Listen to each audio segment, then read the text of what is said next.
primeira coisa que eu quero conversar com você, você que é preocupado com o outro, você que quer ser um agente de esperança, é que a primeira postura que todos nós precisamos ter é o de não julgar o outro. E não tentar descobrir o porquê tentou ou porquê está assim. Porque as questões são muito complexas. Investigar porquê, não porquê, por que você tentou uma menina tão bonita, tão saudável, com uma família tão incrível, só traz para essa pessoa mais a sensação de que ela é uma miserável. Entendeu? Ela tem tudo e mesmo assim ela não consegue ser feliz como as pessoas normais são felizes. Então o melhor é morrer mesmo. Mas eu gosto de pensar em algo que está escrito na sua Bíblia e que eu quero que a gente converse um pouquinho sobre isso. Abra sua Bíblia no livro de João, no Evangelho de João, capítulo 10, versículo 10. Esse tem sido o meu verso já há 2 anos e eu tenho me apegado a ele para diferentes situações da minha vida e também de aconselhamento quando eu estou com alguém. Encontraram no Evangelho de João, o capítulo 10, no versículo 10. Você já conhece? Encontraram? Você pode curvar a sua fronte para falarmos mais uma vez com Deus? Ó Pai querido, é muito bom ter a certeza de que estás conosco. E ao lermos a Tua palavra neste momento, que possamos ter a certeza de estar ouvindo a Tua voz. É o que pedimos e agradecemos em nome de Jesus. Amém. O que está escrito em tua Bíblia aí, na sua Bíblia? O ladrão vem somente para roubar, matar e destruir. Eu vim para que tenham vida e a tenham de que forma? Em abundância. A Bíblia diz que Jesus veio para que eles tivessem o quê? Vida. E vida em abundância. O que significa ter vida em abundância? Muitas vezes a gente confunde, né? Dá a impressão de que ter vida em abundância é passar assim, ó, pela vida sem ter problema nenhum, né? É passar assim, olhar para a gente e falar assim, puxa vida, tudo deu certo. Nada está fora do lugar. É assim que é a nossa vida, assim, sempre. Dia após dia a gente olha e não tem nada de errado, nada fora do lugar ou nada para melhorar. Claro que não. Mas nós precisamos, independente das nossas lutas, ver que vale a pena viver. E Jesus veio para que nós tivéssemos a certeza de que nós não nascemos por acaso. De que nós fomos criados porque Ele tinha um plano especial para as nossas vidas. E eu quero que nesta manhã nós meditemos um pouco sobre o plano de Deus para mim e para você. Eu não quero que o nosso foco seja naquilo que não é o plano. Eu quero que o nosso foco seja naquilo que Ele preparou para a nossa existência. E quero para isso usar a história de uma menina que eu gosto muito dela. Essa menina, ela era órfã. Eu não sei com que idade ela perde os pais. Mas eu só sei que ela foi criada pelo tio. E sendo criada pelo tio, você sabe disso, pelo menos não por experiência, mas por escutar a história de outras pessoas, que por melhor que você seja criado por outras pessoas, dá a impressão de que teria sido muito melhor se você tivesse crescido junto aos seus pais. Não é essa a sensação? Eu converso com muitos meninos e meninas, até mesmo adultos, que foram adotados por conta dos pais terem falecido, e eles dizem assim, nossa, como será que seria a minha vida se os meus pais ainda estivessem vivos? Por melhor que você esteja em outra família, a impressão é que seria incrível se você estivesse com seus pais biológicos. Graças a Deus que existe adoção, graças a Deus que existem estratégias para aliviar um pouco a dor das perdas que sofremos, mas essa é a sensação que muitos carregam. E essa menina, ela era órfã. Ela cresceu. Pensa num contexto, mesmo hoje, que já é desafiador quando você talvez enfrente algumas dificuldades e as pessoas perguntam quem é o seu pai, sua mãe. Nossa, você não parece com o seu pai, nem parece com a sua mãe. Com quem você parece? Essa criança tem que explicar que ela nasceu de outra barriga. Que aquele não é o pai, não é a mãe. Eu recentemente estava conversando com um casal de amigos que adotaram um menininho que hoje já tem 9 anos de idade. E um dia desses, esse menino estava extremamente chateado.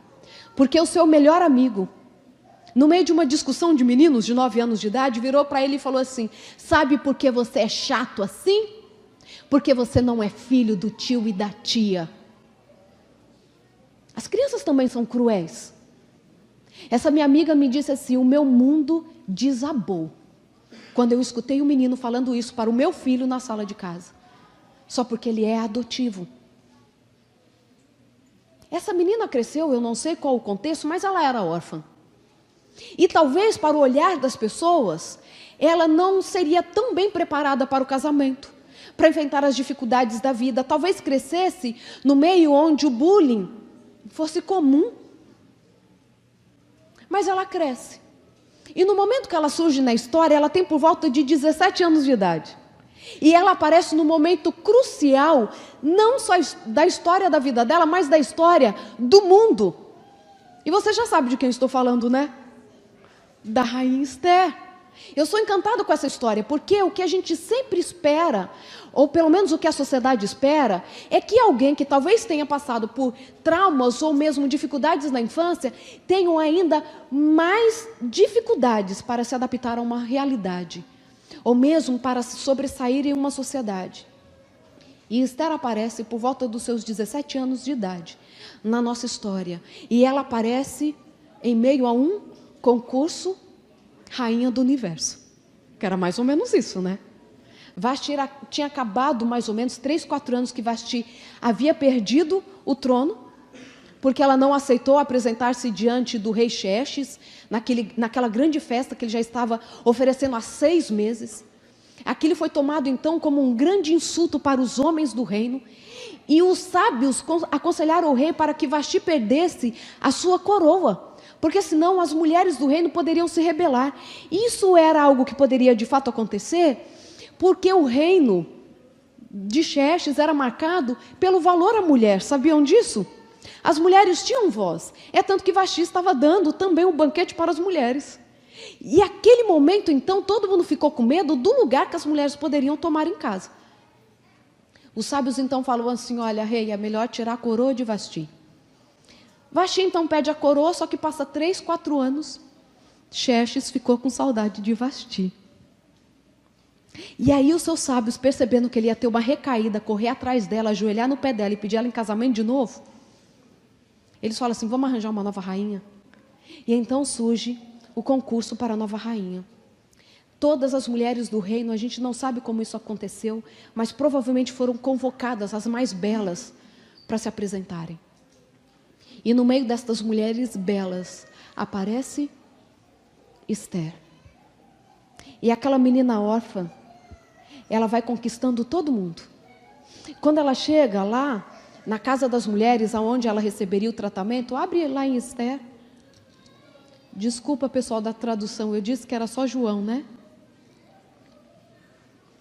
Para que vocês pudessem ter o texto. Mas Esther está fácil de todo mundo achar aí, ó. Vocês vão para Salmos e depois voltam 2 livros. É isso? Acharam Esther, capítulo 2? Acharam? Estou gostando de escutar as Bíblias. Isso? Todo mundo achou? Então, Esther já está lá na casa das mulheres, sendo preparada para ser uma candidata a rainha, ok? Capítulo 2, versículo 9. Olha só o que está escrito. Vamos começar pelo 8, porque a gente vai pegar o nome de Hegaia no versículo 8. Em se divulgando, pois, o mandado do rei e a sua lei, ao serem ajuntadas muitas moças na cidadela de Suzã, sob as vistas de Hegai, levaram também Esther à casa do rei, sob os cuidados de Hegai, guarda das mulheres. Olha o versículo 9. A moça lhe pareceu formosa e alcançou favor perante ele, pelo que se apressou em dar-lhe os ungüentos e os devidos alimentos, como também 7 jovens escolhidas da casa do rei, e a fez passar com as suas jovens para os melhores aposentos da casa das mulheres. Deixa nesse momento te falar 2 coisas. Primeira delas, Deus pode mudar a nossa história em uma fração de segundos. Eu acredito num Deus assim. Eu acredito num Deus que pega a nossa condição e num segundo Ele pode fazer isso com a nossa história. Esther era menina órfã, desconhecida, 17 anos de idade. Mas de repente ela é levada para o palácio, porque de repente o rei tinha que escolher uma nova rainha. E de repente tem um servo, o homem que cuidava de todas as mulheres que se preparariam para o grande desfile. E quando o Hegai olha para ela, não somente a acha formosa, mas ele se agrada dela. Porque todos que conviviam com Esther gostavam dela. Deixa eu te falar uma coisa. Além de Deus mudar as nossas histórias, e Ele pode mudar isso, olha, num piscar de olhos, porque Ele é o Deus poderoso e pode todas as coisas. Eu digo para você, que enfrenta ou enfrentou uma grande dificuldade na sua vida, Deus ainda pode fazer com que as pessoas olhem para você e achem graça em você. Sabe? Nós não podemos e não precisamos seguir talvez a tendência, o que as pessoas imaginam, que aquelas pessoas que sofreram muito na vida precisam viver cabisbaixas, aceitando qualquer coisa para a vida, não tendo sonhos. Não é isso que Deus quer para você. Lembre do início do versículo 10. Quem vem para matar, roubar e destruir? É o inimigo das nossas almas que faz isso, é o diabo. É ele que quer tirar do seu coração sonhos, planos, senso de valor, de amor próprio. Mas ele veio para que tivéssemos vida e a tivéssemos em abundância. Mesmo que você tenha enfrentado grandes dificuldades, Deus tem um plano tremendo para a sua vida. Eu acredito nisso. Eu tenho visto isso. Eu tenho visto mulheres que passaram por situações tão difíceis se reerguerem. Eu vejo homens que talvez tenham perdido tudo e dizerem assim: não, a vida não acabou não, ainda existe esperança, eu ainda posso ser uma boa influência para os outros. Como você quer se comportar? Como você quer levar a sua vida? Eu sei que algumas pessoas enfrentam dificuldades maiores do que outras, e a gente falou um pouquinho disso essa semana, na reunião dos anciãos, né? Algumas pessoas enfrentam lutas que nós nem sequer imaginamos, porque são intensas. E talvez nesta manhã eu esteja dizendo para alguém, que talvez lá dentro da cabeça esteja dizendo assim: doutora, você não conhece a minha história. Você não sabe o que eu já enfrentei na vida. Você não sabe como sorrir é um exercício e um esforço diário. Esses tempos atrás eu estava conversando com uma mulher que aparentemente tinha tudo para ser uma das pessoas mais felizes da vida, sabe? Uma carreira bem-sucedida, com uma família incrível, um marido amável demais, até compreende demais as lutas dela, os traumas dela. E no meio da nossa conversa ela disse assim: doutora, não adianta, ninguém consegue me convencer de que eu tenho valor. Eu não consigo mudar isso dentro de mim. E conversando com ela eu falei assim: e de onde surge tudo isso? Bem, depois de um tempo de conversa, ela me disse assim: eu fui adotada. Os meus pais um dia simplesmente me deixaram no orfanato. Saí com meu pai, ele me disse que estava indo me levar para comprar uma boneca. Ele parou na frente de um lugar que eu não sabia o que era, mas era um convento. Me fez entrar, virou as costas para nunca mais voltar. Eu tinha 4 anos de idade. Até hoje eu não sei porque os meus pais me deixaram lá. Não sei se eles estavam separando. Ela falou assim: eu não sei porque eu nunca nem tive a impressão de que tinha alguma coisa errada dentro da minha casa. Fui deixada lá. Com mais ou menos 7 anos de idade, alguém me adota. Fui morar em uma casa. E nessa casa, o meu avô adotivo começa a abusar sexualmente de mim. Ela falou que quando todo mundo saía da casa, ele fazia com que ela entrasse no quarto dele. E ela disse assim: doutor, eu não consigo te relatar as coisas que ele fazia comigo. Eu não consigo te relatar. Mas um dia, ele estava abusando de mim. E eu escutei que a minha avó abriu a porta. E ela falou assim: é hoje que eu me livro disso. E num descuido do avô, que já tinha mais de 70 anos, não se iludam com aparência, que tinha já mais de 70 anos, deu um descuido. E eu consegui fugir pela janela do quarto. Fui correndo, entrei pela sala e comecei a gritar para a vovó: vovó, me socorre, o vovô está fazendo coisas muito ruins comigo, me socorre, me socorre. Ela gruda na perna da avó. A avó pega aquela menina e diz assim, leva até o quarto onde estava o avô e fala assim: volta para o seu trabalho. Então eu comecei a entender que aquele abuso acontecia com consentimento de todos da casa. E eu não tinha para quem recorrer. De verdade, eu tenho vontade de sentar e chorar junto com a pessoa. Talvez a história dela seja muito mais dramática do que a minha e a sua. E talvez aquela pessoa esquisita que você conhece, ela talvez tenha uma história mais dura do que você imagina. Tem pessoas que precisam fazer o exercício do sorriso, porque elas, quando olham para si mesmas, não conseguem enxergar nelas nenhum valor. Mas Esther agora está lá na casa das mulheres para ser preparada. E ela consegue achar graça diante de Hegai, tanta que ele pega Esther, dá para ela 7 meninas para cuidar dela, diz para ela tudo que ela tem que levar diante do rei, dá o melhor tratamento. Meninas, eram 6 meses só no banho da mirra, mas outros 6 meses com outros tratamentos de beleza que eu gostaria de passar.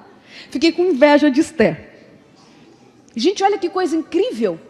E ela está lá se preparando. E quando depois passa 1 ano desse tratamento, chega a hora de apresentar-se ao rei.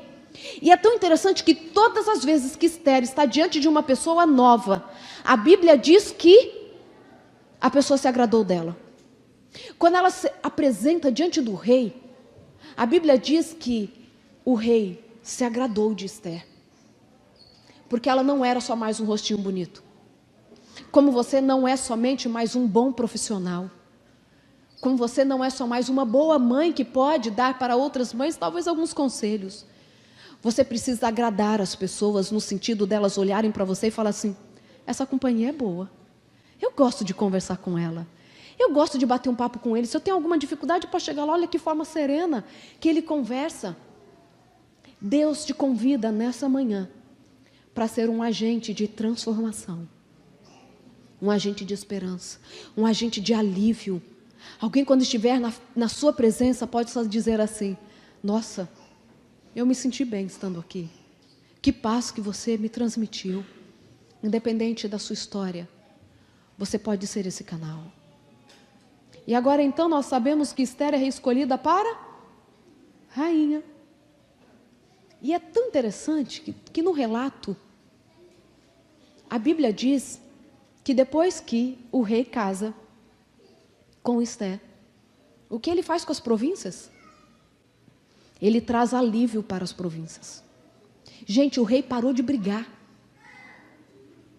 O rei parou de querer ir para a guerra. Ele era o rei mais poderoso do mundo. E fala que ele trouxe alívio para 127 províncias que eram dele. Por quê? Porque Esther, uma menina que nesse ponto da história, que nós vamos chegar ao auge da história dela, só tinha por volta de 21 anos de idade, já havia modificado um reino. Por isso que eu te digo, independente da sua origem, existe esperança para você. Independente da sua origem, Deus, Ele tem um plano maravilhoso para realizar em sua vida e por meio da sua vida. Independente da sua história, independente da sua idade, independente se você é homem ou mulher, Deus quer usar você. Mas, da mesma forma que a história de Esther é mudada da noite para o dia, uma menina que sai do anonimato e se transforma em uma rainha, aos 17 anos de idade, quando ela chega então aos seus 22 anos, a história também muda repentinamente. Quando então o homem mais poderoso do reino, depois do rei, Amã, apresenta-se com um plano de morte para todos os judeus. Até aquele momento, Esther não havia dito para ninguém que ela era do povo judeu. Porque o seu tio Mardoqueu havia dito assim: olha, não conte para ninguém a sua origem. Eu não sei porque ele pediu isso para ela. Mas ele disse assim: olha, se não é necessário, não conte. Porque se um dia for necessário, revele. Deixa eu te falar mais uma coisa. Nós temos que saber o momento de falar e o momento de calar. As nossas histórias mais íntimas não devem ser relatadas de qualquer forma para qualquer um. Se você souber de alguém que pode te ajudar naquele aspecto específico da sua vida, recorra-se a ele e conte. Mas sair contando algumas coisas que estão no profundo do nosso coração podem ser uma forma de sermos mais ainda oprimidos pelos outros. Esther aprende que o silêncio também é uma forma poderosa de falar quem somos. Uma das dificuldades que nós temos como seres humanos é saber dosar as nossas palavras, é ou não é? Quando nós prestamos atenção, nós já dissemos o que nós não devíamos dizer. Ou quando já contamos um segredo para alguém que a gente já sabia que depois, como eu costumo falar, né, vai virar pedido de oração. Que não é fofoca, né? Pedido de oração. Eu já falei isso para vocês, crente não fofoca, faz pedido de oração.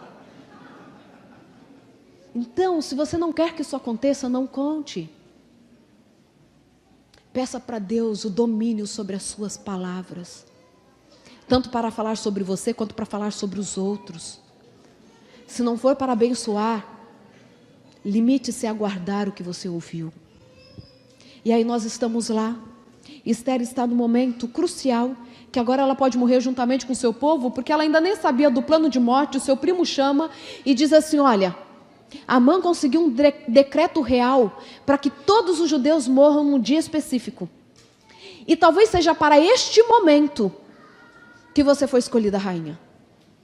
5 anos já haviam se passado desde que ela tinha se tornado rainha. Talvez seja para este momento que Deus te escolheu rainha. Você entende? Agora eu quero que você pense nisso mesmo. Você entende que Deus te escolheu para momentos específicos? Você tem essa noção?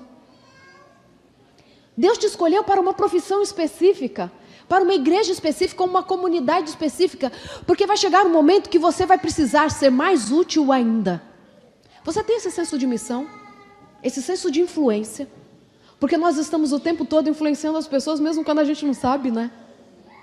O Itanel estava falando um pouco disso na classe. Às vezes a gente não consegue sair e falar, mas a forma de nós nos comportarmos, isso pode fazer muita diferença na vida dos outros. Agora eu me lembro de uma ocasião, quando eu ainda fazia a graduação em psicologia, há muitos anos atrás, quase 20 anos atrás. Acho que você nem tinha nascido ainda, Ana. Acho que não. Nos meus 2 últimos anos da faculdade, eu fui morar numa casa dos fundos de um casal, aluguei uma casa. Eu morava em Assis, aluguei, sabe edícula? É um termo que vocês conhecem no Brasil? A casa da frente, eu morava na casa do fundo, toda murada, né? Eu tinha um corredor que eu ia para a minha casa do fundo e a casa dos donos era exatamente na frente. Então, os fundos da casa deles tinham um muro que dividia da minha. Entendem a ideia? Morei lá 2 anos. Quando eu fui entregar as chaves da casa, porque eu havia já me graduado, eu fui conversar com aquele casal super simpático, gostava muito deles. De vez em quando os convidava para uma programação especial, eles nunca podiam ir comigo a uma programação da igreja. E fui lá devolver as chaves. E eu falei assim: olha, muito obrigada por ter morado aqui, tal, por vocês terem alugado a casa de vocês. Levei um livro para eles em agradecimento. E aí eu falei assim: vou sentir falta de vocês. Aí a dona da casa, a dona Zenaide, não esqueço dela. E ela disse assim para mim: ah, menina, nós aqui vamos sentir a sua falta. Eu falei assim: por quê? Eu entrava e estudava dia, tarde e noite na faculdade, manhã, tarde e noite. Ela falou assim: mas como que ela vai sentir minha falta? E ela falou assim: olha, porque toda sexta-feira, quando a gente via assim, ó, que estava escurecendo, se eu estivesse em casa, meu marido, e quantas vezes com visita em casa, nós pegávamos todas as nossas cadeiras, encostávamos no muro para escutar você cantar. Eu falei assim: ah, se eu soubesse eu tinha ensaiado, eu não tinha cantado, né? Como eu morava sozinha, chegava na hora do pôr do sol, eu ficava assim 1, 2 horas cantando. Cantando não, acho que eu esgoelava, eu não sei o que era que eu fazia. E ela falava assim: um dia estavam todos os meus irmãos em casa, eu falei assim: gente, é sexta, está escurecendo. Vamos todo mundo para o muro. E ninguém sabia o porquê que tinha que ir para o muro. Aí ela falou assim, tem uma música que você canta, que a gente fica torcendo para você cantar ela toda sexta-feira. Deve ser a menos desafinada. Aí ela falou assim, um dia eu quero conhecer a sua igreja. E eu falo assim, gente, aquilo me impactou de uma forma, eu falei assim, puxa, eu podia ter feito mais. Eu podia ter influenciado mais, porque a gente influencia mesmo sem saber que a gente está influenciando. E aí aquela menina estava ali. Agora o seu povo havia recebido um decreto de morte. E Esther então pede para que o seu tio convoque todos os judeus para 3 dias de oração e jejum, porque ela se apresentaria ao rei. E é tão interessante que quando ela chega diante do rei para revelar o plano de morte que a mãe havia colocado sobre o seu povo, a gente sabe que ela faz 3 banquetes, né? Porque os banquetes eram uma marca no reino de Artaxerxes. Sabe por quê? Tudo eles comemoravam com festa. Tudo tinha a ver com comida, como a gente até hoje, né? Vai num casamento que não serve nem um bolinho. Pode falar que é moderno que a gente volta chateado para casa. Eu sei que vocês são como a mim. Tudo a gente quer comida. Naquela época a comida era tão marcante no reino que existiam refeições do Xerxes, refeições comuns, que chegavam a ser servidos mais de 400 tipos de pratos diferentes, numa única refeição. Então Esther sabia que banquete era uma forma de acessar esse rei. E quando ela se apresenta diante do rei, ela faz um convite para um banquete. E é tão interessante que quando ela vai falar para o rei, porque ela não sabe se ele vai receber, porque nem mesmo a rainha podia se apresentar ao rei sem ser convidada. E se ele não levantasse o cetro para ela, ela poderia inclusive morrer. Ela então se prepara durante 3 dias, e quando ela se apresenta diante do rei, o rei estende o cetro e diz assim para Esther: diga-me, rainha, o que queres, que te darei até metade do meu reino. Mais uma vez fiquei com inveja dela. Bonita, rica, poderosa, e ainda o rei fala assim, pede o que você quiser. O marido às vezes fala assim, escolhe um sapato ou outro. Mas Deus dá força, né? Ele não dá prova maior do que a gente pode suportar, nunca. Isso é bíblico. E aí ela vai diante do rei, e quando ela revela o que ela quer, ela não fala que ela quer metade do reino, ela quer um aposento novo. Ela fala assim, eu vim para suplicar pela minha vida e pela vida do meu povo. E eu acho esse verso incrível. Porque pensa comigo, o rei morria por aquela mulher. Ele dá até paz para as províncias depois que ele casa com ela. Promete para ela até metade do reino. Você acha mesmo que o rei Xerxes não ia dar uma cidadania imediata para ela não morrer junto com os judeus? Não, ela não é judia não, ela é do nosso povo. Quem disse que ela é judia? Eu tenho certeza que ele ia salvá-la da morte. Tenho certeza. Mas Esther se apresenta como alguém que sofre com seu povo. Deixa eu te falar uma coisa. A dor do seu irmão é sua dor. O problema do seu irmão é o seu problema. E quando nós estamos diante de alguém que sofre, nós precisamos nos colocar como alguém que está disposto a aliviar a dor do outro. E muitas vezes nós aliviamos a dor do outro simplesmente não condenando. Sabe uma coisa que tem confundido muito, e as pessoas vivem fazendo pergunta disso. Eu estava recentemente num evento, e foi uma pergunta que me fizeram. Doutora, o suicida vai para o céu? Claro que as pessoas têm muitas dúvidas, às vezes dúvidas teológicas, mas nós temos que parar de pensar que quem suicida faz isso porque está longe de Deus. Já não há tempo mais para tamanha ignorância. Sabe, desde que o pecado entrou no mundo, por meio de Adão e Eva, o sofrimento tem nos acompanhado. Essa é uma característica do pecado, a injustiça. Pense sempre nisso. O pecado é injusto e ele traz sofrimento até mesmo para aqueles que não fizeram nada para merecer aquele sofrimento. Qual o nome do menino que nós estamos orando com câncer? Denis. Ele tem 11 anos de idade. Vocês acham que ele cometeu alguma coisa grave o suficiente para estar enfrentando agora 38 químio? O pecado é injusto, queridos. E desde que o pecado entrou no mundo, o sofrimento tem nos acompanhado. Seja o sofrimento em forma de uma doença física, seja por meio das dores emocionais. Mas eu louvo a Deus que para cada dor, Deus envia uma estratégia. Para Adão e Eva, Deus faz roupas para esconder a vergonha. Para o coração angustiado de Elias, ele aparece na brisa suave. Para a pecadora Maria Madalena, ele mostra aceitação ao permitir que ela banhe os seus pés e seque com seus próprios cabelos. Para aquela outra mulher, a mulher samaritana, naquele poço, ele marca um encontro a sós para provar que no coração dele ela tinha um lugar especial. Para cada dor, uma estratégia. Para alguns, medicamentos. Para outros, uma estratégia psicoterapêutica, seja qual for que Deus tenha escolhido para aliviar a sua dor, aceite. Porque Ele quer que você tenha vida e a tenha em abundância. Deus, Ele tem deixado seres humanos também preparados para entender a dor dos outros. E eu gosto quando Ellen White diz que, como precisamos de médicos, mas médicos da alma, que andem pelos caminhos de Cristo para aliviar a dor dos outros. Todos nós estamos sujeitos às dores, porque o pecado deixou-nos isto como herança.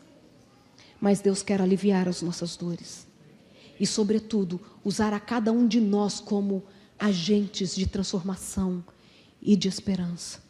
Não pergunte para o outro por quê, o que ele tem feito da vida, se ele tem orado, se ele não tem orado.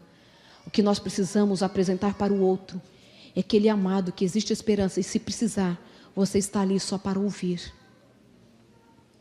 Eu costumo dizer, e isso eu aprendi com uma amiga, pastora Roberta Fonseca, e ela diz que a nossa dor deveria ser o nosso maior ministério. Isso para mim foi incrível, porque ela desenvolveu um projeto que se chama Clínica da Alma. E nesse projeto, pessoas que têm depressão ou mesmo qualquer outro transtorno do humor ou qualquer outra questão envolvendo aí as emoções humanas, podem ir lá nessa clínica para receber tratamento. E ela cria esse ministério depois dela mesma sofrer com depressão. E ela disse que ela entendeu que somente uma pessoa que passou pelo que ela passou enquanto estava em depressão poderia entender outras almas que sofrem. Querida, e digo mais querida porque isso acontece mais com as meninas do que com os meninos. Se alguém um dia abusou sexualmente de você, você é a pessoa mais indicada para entender alguém que sofreu o mesmo tipo de abuso. Você não precisa ficar presa na sua dor, na sua fragilidade, mas você pode transformar esta dor em forma de servir outras pessoas. Porque nós nos fortalecemos quando estamos ajudando a outros. E é tão interessante que eu estava um dia pensando em algumas coisas e eu lembrei muito da história da minha mãe. Já contei para vocês que a minha mãe faleceu, né? Aos 47 anos de idade a minha mãe falece, após sofrer com um AVC isquêmico generalizado. Faltou oxigênio no cérebro e com isso ela sofreu prejuízo em todo o cérebro. 17 dias após essa condição, ela falece aos 47 anos de idade. Mas a história da minha mãe é muito interessante. A minha mãe, quando tem por volta de 2 anos de idade, os pais se separam. E pensa, pais separados na década de 50. O preconceito que a sociedade tinha. Então, a minha avó, uma mulher muito bonita, agora vocês sabem a quem eu puxei. Essa risada é de aprovação, assim, que dó. De duas, uma avó era feia, ela não puxou a avó, né? A minha avó, uma menina de 20 anos de idade, separada com 3 filhos. Casou aos 13. Naquela época, né? Casa aos 13 com um homem bem mais velho do que ela. Meu avô já tinha mais de 40 anos de idade quando eles casam. Por condições, lógico, não entro em detalhe, eles separam. Nessa separação, a minha avó sai, minha avó morava no Paraná, volta para Minas, para ver o que ela vai cuidar da vida, porque a mãe dela morava em Minas, a minha bisavó. Claro que ela chega lá num vilarejo, uma menina tão jovem, separada, com 3 crianças, agora só 2, o meu avô havia ficado com o filho mais velho. A minha avó chega lá com 2 menininhas, a minha mãe com 2 aninhos e a minha tia com 6 meses de idade. Quando ela percebe que, claro, ela não foi aceita naquele vilarejo, ela então decide ir para São Paulo para tentar a vida. E claro, ao chegar em São Paulo, ela percebe que seria impossível cuidar dela e 2 bebês. Então ela decide voltar para Minas com a ideia de deixar a minha mãe ali para ser criada pela avó. 2 aninhos então, a minha avó coloca a minha mãe sentada no banco da sala e diz assim: Betinha, minha mãe chamava Bete, Betinha, eu vou ali à cozinha buscar uma boneca para você, tá? Fica sentadinha aí que a mamãe vai voltar com a boneca.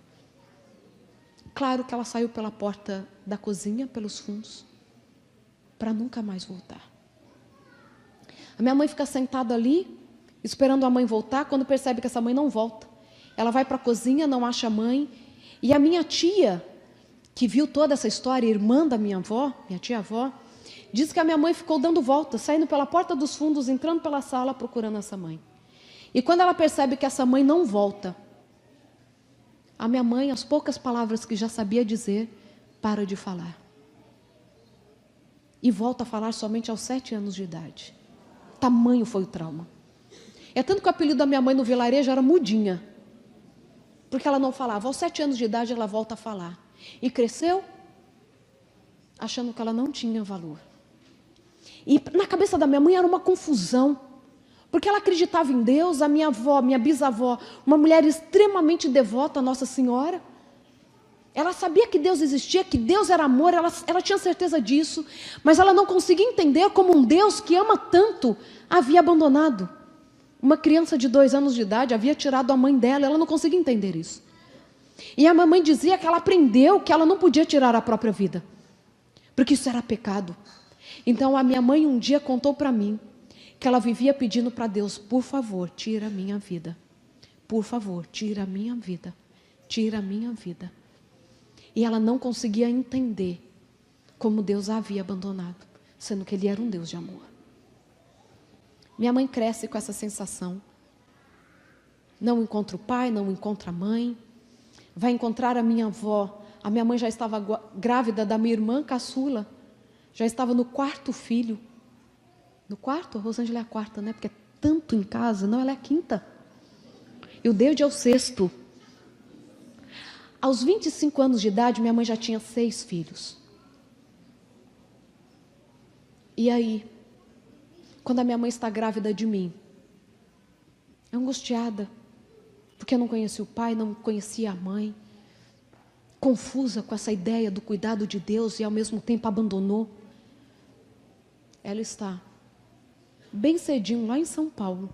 Sou ZL, viu? Zona Leste de São Paulo. Nem todo mundo é perfeito. É que o pastor falou que é nós, né? Minha mãe está lá, colocando roupa no varal. Era umas 6 horas da manhã. E ela está nessa angústia. E ela escuta alguém no portão e fala assim: moça, psiu, psiu. A casa era bem assim nos fundos. E ela olha para o portão e vê uma moça mais ou menos da idade dela chamando no portão. Aí ela diz assim: gente, será que ela está precisando de alguma coisa, né? Ainda estava meio escuro. Aí ela foi correndo para abrir o portão para saber se aquela moça precisava entrar. São Paulo, Zona Leste. Adoro Zona Leste, estive lá recentemente, tá? Para alguém não achar que eu tenho preconceito, adoro lá. É sério. E aí, a minha mãe vai ao portão e diz assim: você está precisando de alguma coisa? Nunca tinha visto aquela moça. E a moça diz assim: não, eu só vim aqui para te fazer um convite. Você quer ir à igreja comigo amanhã? Se você quiser ir, olha, eu moro na rua tal, número tal, que dava algumas quadras da casa da minha mãe. Se você quiser ir à igreja amanhã, é só você aparecer lá na minha casa por volta das 8h30 que a gente vai à igreja junto. Você me promete que vai? Minha mãe falou assim: prometo. Claro que a minha mãe não ia. Minha mãe tinha horror a crente. Ela já percebeu que era coisa de crente. Que quem é o doido que vai na igreja de sábado pela manhã? Minha mãe falou, isso só deve ser de alguma igreja, meio pancada da cabeça, porque assim, sábado de manhã eu vou para uma igreja. Óbvio que ela não ia. Ela só falou que ia para que a moça fosse embora. E ela, de fato, esqueceu daquele convite. À noite, no que a minha mãe dorme, ela tem um sonho. E nesse sonho estavam a minha mãe, o meu pai e aquela moça. E nesse sonho, o meu pai e aquela moça olhavam para o céu e viam alguma coisa muito linda no céu. A minha mãe olhava e não conseguia ver o mesmo. E ela diz que no sonho ela vai se angustiando. E ela vira para aquela moça e fala assim, o que vocês estão vendo no céu? A moça vira para ela e diz assim, você não está enxergando, Beth? Minha mãe diz assim, não, eu não consigo ver. Ela fala assim, mas é tão maravilhoso, é tão intenso e você não enxerga? Ela fala, não, eu não enxergo. Por que será que eu não enxergo? E aquela moça diz assim, você não enxerga porque você não aceitou o convite. 7h da manhã, minha mãe estava na casa da Felícia. Sério. A Regina está aqui de prova porque ela já era nascida na época, porque ela é bem mais velha do que eu.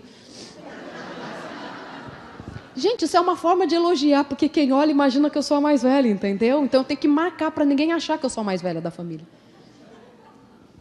Minha mãe já estava com a Regina arrumadinha, que tinha 3 para 4 aninhos, com a minha outra irmãzinha de 2 aninhos, a Regiane, ia fazer 2 aninhos ainda, lá na casa da Felícia, 7h da manhã. Felícia escuta alguém batendo palma, era muito cedo, sai para atender e vê aquela moça que ela tinha convidado lá na porta com 2 crianças. Ela fala assim, nossa, já? Minha mãe já manda entrar, serve uma coisa esquisitíssima chamada cevada. Eu acho esquisito até hoje. Graças a Deus que eu descobri que eu sou alérgica a cevada, é sério. Me livrei. Gente, eu não posso, sou alérgica. Minha mãe entra. E sabe por que ela foi? Porque quando lá no sonho, a moça diz assim, você não enxerga porque você não aceita, você não aceitou. A minha mãe vira para a Felícia, que nós sabemos que o nome dela é Felícia, e diz assim, eu aceito o convite. E no que a minha mãe olha novamente para os céus, ela vê a arca de Noé descendo, cheia de anjos, e com Jesus sentado no meio. Naquele sábado ela foi para a igreja, pela manhã. E aconteceu, pastor Jefferson, algo que ninguém que cuida de igreja quer que aconteça, principalmente quem está levando uma visita pela primeira vez. Aconteceu naquele sábado. O pregador faltou. E como o pregador, eles estavam esperando aparecer, o pregador em cima da hora não aparece, o irmãozinho pegou o estudo bíblico, aquele que a gente conhece da capa preta, quem é antigo como eu sabe qual é, e subiu para o púlpito. E no que subiu, ele já subiu pedindo desculpas. Gente, desculpa, o pregador faltou, então eu peguei aqui um estudo bíblico e nós vamos fazer um estudo bíblico hoje. Vocês me acompanham? Todo mundo abre a Bíblia e nós vamos fazer um estudo bíblico hoje sobre a volta de Jesus. A minha mãe nunca havia ouvido dizer sobre volta de Jesus. E por isso que ela sonhou com a arca de Noé, porque era a história bíblica que ela conhecia. E naquele sermão, verso a verso, falando sobre a segunda vinda de Jesus, a minha mãe entendeu que ela havia sonhado com a volta de Jesus.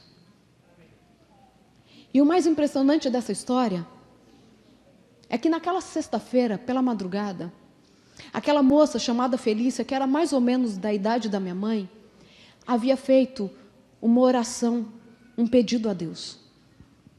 Ela disse assim, Senhor, não consigo falar para muitas pessoas sobre o seu amor, mas por favor, que o Senhor coloque hoje no quintal uma moça que o Senhor queira salvar. Uma moça que o Senhor queira dizer para ela que ela é especial para o Senhor. E ela disse assim, vou comprar o pão em outra padaria.